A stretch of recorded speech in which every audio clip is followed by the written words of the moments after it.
Hello, Internet. I'm Elevator's Woody Tondorf. And this is how to win a fight against 20 children. I'm not going to ask why you're fighting 20 children. That's your business.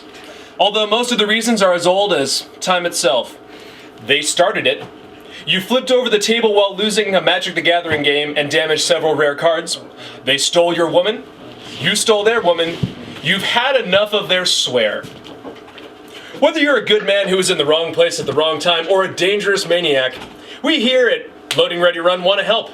That's why we've consulted with the experts, who did not wish to be named, to maximize your odds of winning the fight against 20 children. Follow these guidelines and your opponents will wish they were never born 6 or 7 years ago. Number 1. Use appropriate technique. Modern mixed martial arts are geared almost exclusively toward one-on-one combat and are not designed to try to take on multiple tiny aggressors.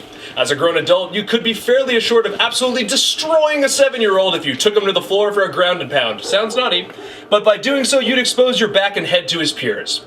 Your best bet is to stay on your feet and use striking techniques. Karate is one good choice. It was originally designed in the 1600s for use by unarmed Japanese daycare workers. Fact. Number 2, be aware of the terrain. By default, you're going to have a height advantage against 20 children, but be sure you don't cede it. Avoid fighting around picnic tables, monkey bars, or anything with which a particularly daring child could launch an aerial attack.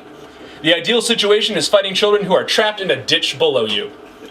Number 3, stay mobile. Unless you're extremely lucky and find yourself fighting 20 infants, you're going to be at a mobility disadvantage when fighting a large group of children. You must avoid becoming surrounded at all costs. Keep moving, and always try to position the bulk of children on one side of you. Circle, sidestep, and use tactical retreats to try and engage a single child at a time, where your reach and decades of muscular development should prove an advantage. Speed, because I've lost count. You want this fight to be over fast. Children have boundless amounts of energy, and you'll tire quickly as the fight progresses. If you schedule your fights with 20 children in advance for some reason, I urge you to focus on your pre-training regimen on cardiovascular conditioning and snorting eye-wateringly large amounts of cocaine. Intimidation. Although I don't expect you to be intimidated by the prospect of fighting 20 children, given the self-confidence that comes with maturity, remember, your intimidation is a two-way street. 20 is a big number, and that many children lose their fear of you, well, you should watch out. Use fierce roars and displays of strength to frighten the children.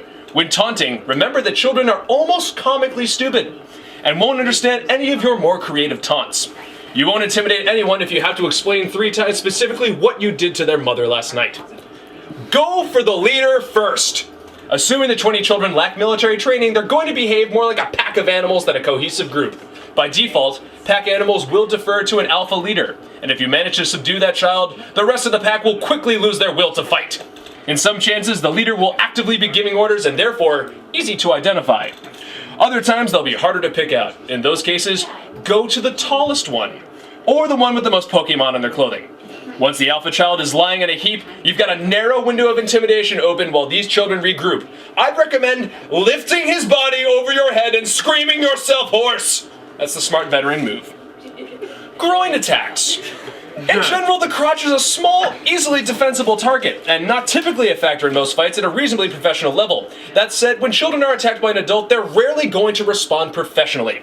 Again, you have forewarning that you'll soon be coming to blows with 20 children. Absolutely wear a cup. If you do get stuck in the groin, under no circumstances should you place your hand on your genitals to massage away the pain. Touching your privates while surrounded by minors is illegal in many states and frowned upon in the rest. Weapons. I'd suggest refraining from using weapons, and not just because of the harsh mandatory minimum sentencing laws that are a sad reality in this modern age, but by bringing a weapon, you might prompt the children to bring weapons as well. This kind of escalation plays against you, friends. Whereas before you could safely absorb several dozen tiny little punches before becoming incapacitated, you're now at risk for being dropped with a single lucky strike. If a child with a pair of safety scissors gets your Achilles tendon, the groin of the ankle, you're cooked, dude. And finally, this is most important, let the last one walk away. In professional 20 children fighting leagues, this is now tradition. But even during raw, underground 20-child street fights, it serves an important purpose. By letting that child spread word of your great strength and not to be swear-wordedness, among other children in the area, you can ensure that it will be a long time indeed before someone else mules at you while you're hogging the swings. I'm Woody Tondorf, and that's all you need to know. Nice. I would like to this party.